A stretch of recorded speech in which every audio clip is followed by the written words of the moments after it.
àbátúgùn dẹ̀ àìbẹ̀rẹ̀ mẹ́ta tó tu omi wákà mú gbẹjúlégbẹ́ lórí wúwẹ̀ jọ̀nàmí bẹ̀rẹ̀ gbáka bára ní ìfẹ́ tó ìṣẹ̀múṣẹ́ gbélé méjì àná miagege ògòdò bí ìṣẹ́sí tó bí rí ebìrẹ̀ tó tu omi wà lẹ́. Alex Enyegho, Victoria Jumeyije. Indigenous language films as the future of Nollywood, the Itsekiri experience. We have our own umbrella body called the Association of Itsekiri Performing Artists. Basically, the Itsekiri movie industry started professionally in 1996. So 1996, a lawyer in the person of then barrister Mrs. Rolly Harriman, shot the first professionally packaged Itsekiri film with humatic camera, used humatic tapes. That was in 1996 Igbedion. Not until 2003 that I shot the second Itsekiri movie, which was the first promo you saw, Godobiri. And from that time till now, there have been so many Itsekiri films until last year that I shot and released 2 other films. We have over 250 indigenous languages in Nigeria. But how do we project it? I go to Cannes Film Festival every year. I go to Banilale. This Friday I will be in Berlin for Banilale. Most of the films entered for various categories, be it short film, feature-length film, they entered in indigenous languages. So I keep wondering, what is the problem with Nigeria with over 250 languages, even the 3 major languages? We have not really projected these languages, you know, Igbo, Yoruba, Hausa, the way we should in terms of audiovisual. The film has no language. The language of the film is good picture, good audio, good storyline. You can tell your story in any language you so desire. So for me, I have never feel that complex that, look, I'm doing a film in indigenous. Of course, I do films in English language too. But I've never felt somehow, because I know from orientation that there's no, film has no language. Today, I can tell you that the Itsekiri people have a very vibrant movie industry. For me, it's about packaging. However, there are some challenges which we must, you know, depending if you want to go into it. The challenges of making films in indigenous language is the same challenges we have as making film in English language. At the pre-production level, you want to do a film, casting, and all of that. First, you have a major challenge in terms of casting, getting the artists. You see that you get artists who can act very well, who are already in the industry, but they can't speak the language. Or you get artists who can speak the language very well, but they've never seen a camera in their life. Then another challenge is, which is also a challenge of the normal Nollywood film, distribution. It's a major, major challenge. Maybe it's more complex for indigenous language film. It's more complex because, one, the market is small. The market is very small, and that is why whatever you do, make sure you subtitle your film. These are some of the things, you know, some of the experiences I've had as a filmmaker who also do films in indigenous languages, particularly Itsekiri. Shoot your film in your language, package it well, and premiere it. Put everything you've got into the premiere. You will make it from there, and if possible, get your state government involved, whether at local government or state government level, or your House of Assembly member, senator. Get them involved, and maybe they'll put it as part of their constituency project. Who knows? And you benefit from there. So this is my experience so far. It's a vibrant industry, and I encourage any filmmaker, the students here. If you are going out, just know that this is an area which is yet untapped.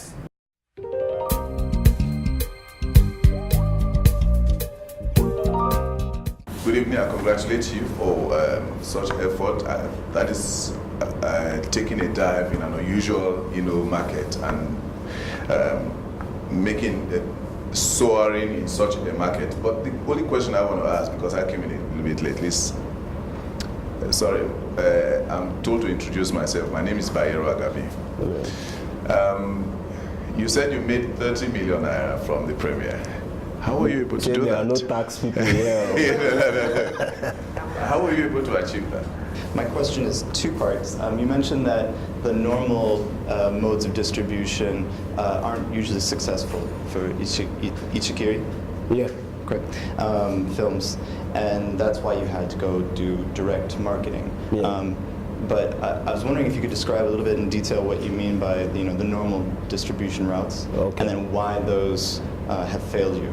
It's a function of packaging. First, decide what you want from this premiere. Do you want to just do the normal premiere? All of those parameters were there. Red carpet, elaborate red carpet, brought all the press crew from Lagos because it was done in Warri. All of them, put them in nice hotels and everything. Yes, I spent about 5 million to put together that event because, imagine you fly people from Lagos to and fro, put them in hotel and all of that. I spent money. So for me, it's a function of packaging. Then look at who do you want to attend? What do you hope to get from them? There is so much underground work that you must have done before that day. First, I vowed that I must get the governor there, no matter what, because I believe I was doing the right thing. The government should support it. So I did everything to make sure it comes there. And he came. And he openly endorsed the industry, made some policy statements about it. And that encouraged other filmmakers. So that's basically how I got it. The state government alone gave, I should say, over 70% of that amount. Then going to your question, first, the normal distribution in Nollywood is, of course, marketers. We have the Lagos, that's Idumota, Alaba, Aba, Onitsha. That's the major market, whereby how it works there, a marketer is here, how it works is, okay, you do your film as an independent producer. After doing it, you give it to them to distribute for you. I don't call them marketers, really, because there are no marketers in Nigeria. I've always argued this. They are just distributors. You understand? Because marketing is a much more serious function. So they are distributors. So you give it to them, they distribute for you, and they pay you certain amount per copy, which almost always you never get. Anyway, there must always be stories. And like I shared my experience with you the other, I got my fingers burnt, and the man died with my money. Case closed, So, and that's why I said one is opting for direct marketing. Because in direct marketing, your destiny lies in your hand. You are involved. And like I said, it's only left for you to be creative and innovative. You just have to put on your thinking caps and be thinking, how do I push this thing out? Thank you so much for your openness with regards to your receipts on the film and your success. And can this really be replicated across? Because if 70% of your earnings was, from state support, and you expended about 5 million on, doing communications and marketing and PPR and all that, aside from cost of production and all that, and is this really a model that you think is replicable elsewhere? I mean, somebody didn't have the relationship or the doors that could open for you in state government house and all that. Would such a person be as successful as you have been, using this model? I think it can be replicated. It may not be, it can even be expanded. You understand? It may not be state government alone. There are corporate organizations who want to, which I didn't explore then. Some corporate organizations may want to come and brand the venue. Brand, maybe a GT Bank may want to come and brand the venue. Maybe if they hear, so people are coming, they may want to come and brand. They'll pay for that branding. I don't know how much they'll pay, for such branding. The state government may not be state government, it may be local government, it may be your senator, it may be. I just advise that it's good. You can never get it wrong if you involve the state government. My concern is with content. Okay. How can we, well, yes, I know that we have to make films in indigenous languages. I appreciate that. And I think also that that's the way forward. But should we sacrifice content for language? I say this because many times we have films that tell us the same kinds of stories. We don't have fresh perspectives.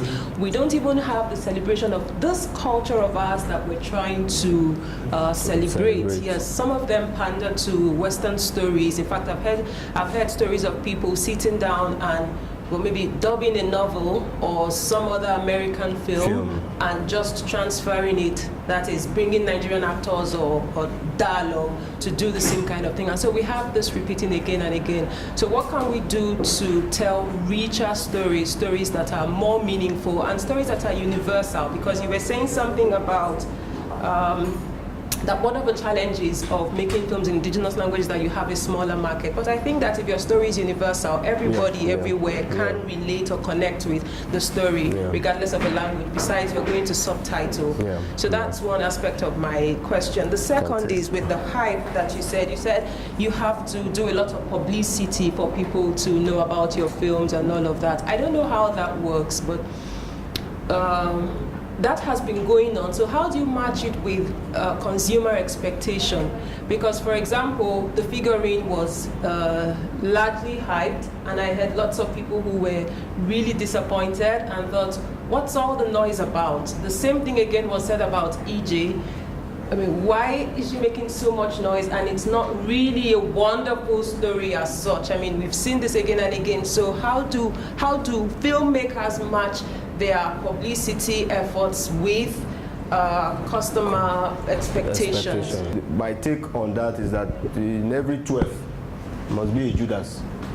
There must be bad eggs, but there are still for me, anything that happens to a film or to an industry like Nollywood, I hold the producer responsible, not even the director, because it's the producer that engages everybody, that pays everybody.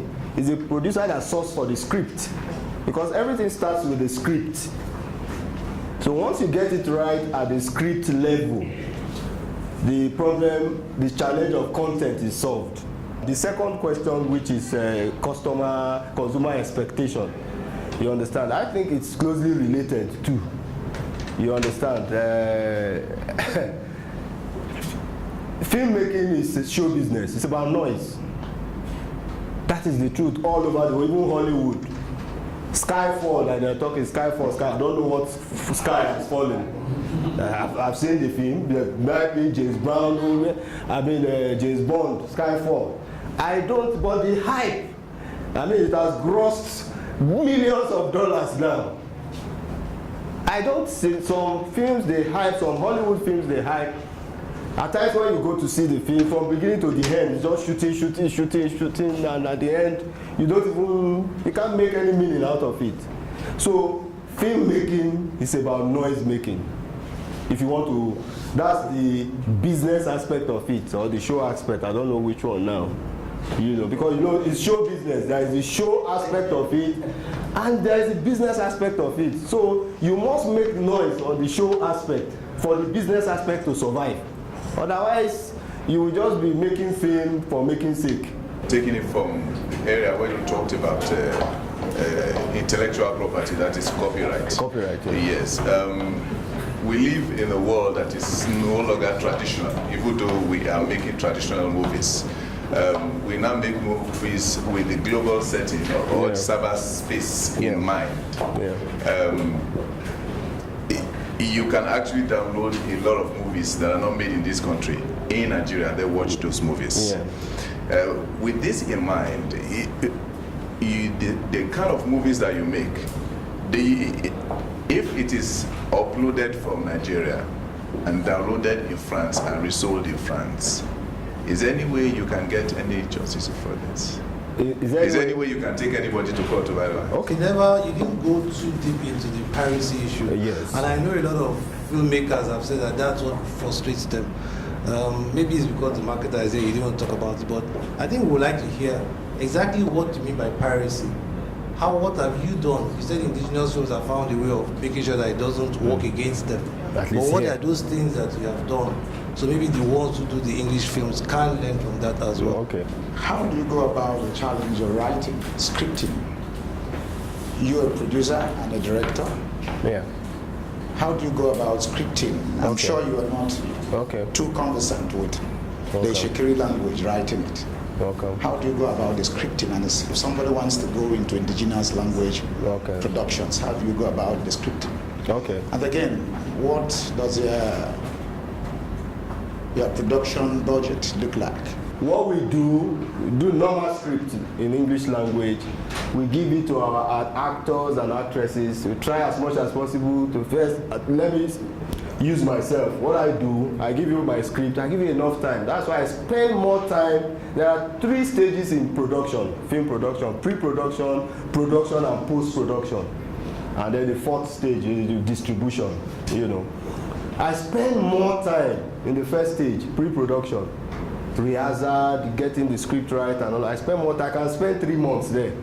Like a film, I'll be going on location in October. I've started pre-production since last year. I'm shooting this year, October. I've started pre-production. I've finished my table casting and everything. So for me, for the language film, I give them script. I can give you my script for 1 clear month. I'll just say, just get the lines first. The first thing is to get the lines in English, get it right. You understand? Then try and interpret it in the Itsekiri language the best way you can. Then after that, after 1 month, I'll come for rehearsals. Of course, the first day, 1 week, 2 weeks rehearsal is always very comical, you know, and that's why I have an Itsekiri language expert. It's always there. We will now put them right. Already they have the lines, which is the major thing. They have the lines, but it's now to get the correct spelling, the pronunciation, and all of that right. Talking about the budget of the only aspect the budget is different where you will cut down costs. It's artist fee, because you are not using stars. Every other thing, camera is the same camera you rent. It's the same hotel you put your artist. It's the same food. It's the same makeup. It's the same thing. So the only aspect you save some cost is the artist fee. They're talking about piracy. Piracy simply is intellectual theft. It's when someone steals your intellectual property. Someone you for in the context of film now, you shoot a film. Someone is making use of it and exploiting it to its economic advantage without your permission. That is piracy. And for me, and I always tell people that it's worse than armed robbery. It's worse than armed robbery to me, because it's steal your property without your consent. That's what piracy is. For us and the association I represent, we are trying very hard, and going to what Bayero said, this internet is a major problem. People download and upload and all of that, and that's why we immediately affiliated. That's when I say we now, the Association of Nollywood Co-Producers, where I'm currently the president, we're affiliated with, because for you to even protect your intellectual property, you must, yes, they say they don't register creative work. You don't need to, once you create it, it's already assumed, you know, but using Nigeria, for instance, you can't get the Nigeria Copyright Commission. We have that agency, which primary responsibility is to protect our copyright. But you are expected, they will tell you, look, we are not telling you to come and register, it's not registration, but they call it notification. You know, when you do your film, you pay, I think, 5,000 or something, so that they will have a record. Because without doing that, they say they can't protect you if anybody infringe on your copyright, because they don't even have your record. The irony of it is that the piracy that is going on at international level is even more than and worse than what is happening locally. And it's locally you can monitor. At times you can do, you can storm there yourself, cause some trouble and all of that because you are seeing them. One of the ones going on the net, the one going on in UK, in US, and that's why you need affiliation. And that's why my association, ANCOP, I would say Nigeria, we have affiliated with the International Film Producers Association, FIAF, which is the umbrella body for film producers in the world. It is these agencies. First, you must align with them that protects your rights. You understand, internationally. It's offshore. Yes, and they don't protect it here in Nigeria. You understand, but anything internationally, and there are agreements. There are which Nigerians are signatories to. You understand? So there is at international level now it's more structured. If you sell your right now there are bodies. They have an association too, I think. It's just for you to sell your right to them. It's easier to monitor. You understand? They know whenever your film is downloaded, they pay you royalties. They pay you. People are getting money from after this our affiliation with FIAF. People are getting, because there is a way they monitor it. There is a way they monitor it, and it's working. And it's, for us, it's additional income stream for you that subscribe to it. You would have noticed the presence of GT Bank. We are entering into some agreement with them in which they will support us in organizing these things. This is why they're giving us these little gifts here, just to explain all of that. I would just say thank you very much, and we look forward to seeing you next time we have this, hopefully next month. Oh, no, sorry, before this month for ourselves, we'll do something else. Thank you once again, and thank you, Alex.